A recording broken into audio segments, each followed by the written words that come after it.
हाँ जी सर, पहले केस में एक हमारे पास बेसिकली जो डिस्क मान लीजिए उसको बेसिकली आगे की तरफ स्पीड दिया है VCM और एंगुलर स्पीड दिया हुआ है ओमेगा, और बी मैग्नेटिक फील्ड है बेसिकली अंदर की तरफ। तो VAB बोलेगा तो ट्रांसलेशनल और रोटेशनल का अलग अलग कर सोचना है। तो ट्रांसलेशनल के कारण आएगा VCM into B0 into 2R और रोटेशनल के कारण आएगा 0। क्योंकि हम लोग ये जानते हैं कि प्योर रोटेशनल मोशन में बेसिकली आपका जो होता है ना वो हिंज से होता है half B omega R square. तो हिंज से दोनों ही half B omega R square ज़्यादा है तो आपस में 0 है।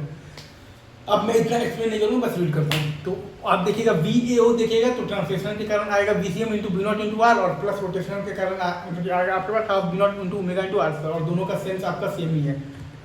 और VOB अगर आप देखिएगा तो अगेन ट्रांसलेशनल के कारण VCM into B0 into R minus rotational के कारण आएगा half M B0 omega R square. वैसे ही दूसरे वाले भाई केस में आप तो VAB देखिएगा तो रोटेशनल के कारण तो दोनों का ही A और B का O से half B omega into R square कम है, मतलब कि रोटेशनल के कारण आपस में 0 है। और ट्रांसलेशन के कारण हम जानते हैं कि A का B से आपका ज़्यादा होगा, और कितना ज़्यादा होगा VCM into B0 into 2R। वैसे VAO तो ट्रांसलेशनल के कारण अगर आप जाएंगे तो VCM into B0 into R, और माइनस आप अगर रोटेशनल के कारण जाएंगे तो आपके पास आ जाएगा half B0 omega R square. वैसे ही VOB तो ट्रांसलेशनल के कारण है VCM into B0 into R, और अगर आप यहाँ पर रोटेशनल के कारण जाएंगे तो प्लस आ जाएगा half B0 omega R square.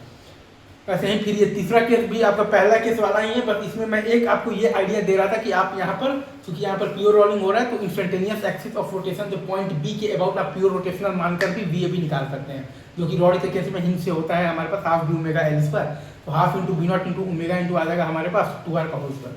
That's it for this lecture. Important है जेई के पॉइंट ऑफ व्यू से यही किंग है, इसी पर बेस आता है। उतना हार्ड इंटीग्रेशन वो मैंने बस टाइम पास में मैथ्स में डाल दिया था, बाकी यही जेई के लिए रिलेवेंट है। ठीक है।